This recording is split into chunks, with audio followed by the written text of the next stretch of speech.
the life of prayer. He delights in intimacy with us.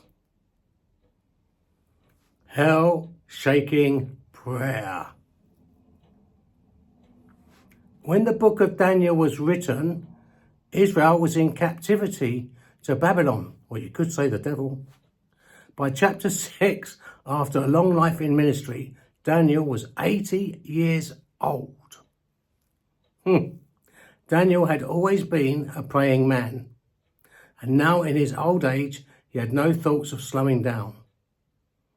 On the contrary, Daniel was just beginning.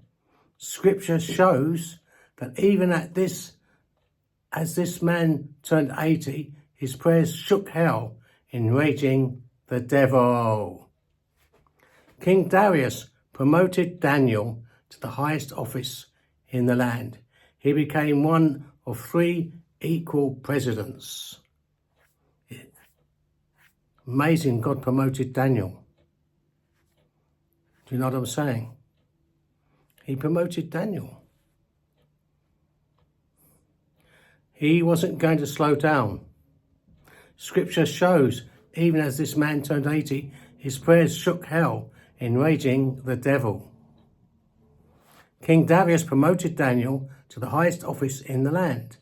He became one of 3 co-equal presidents, ruling over princes and governors of 120 provinces.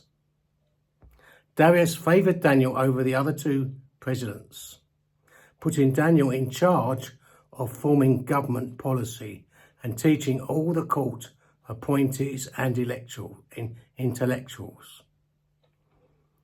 See Daniel 6 and verse 3. Obviously, Daniel was one busy prophet with a busy schedule and pressure-filled, time-consuming meetings. Nothing, however, could take Daniel away from his times of prayer, which remained his central occupation, taking precedence over all other demands. 3 times a day, he stole away from all his obligations and burdens and demands as leader to spend time with the Lord. He simply withdrew from all activities and prayed. Jesus did the same, and God answered him. Daniel received all his wisdom and direction and messages and prophecies while on his knees. See verse 10.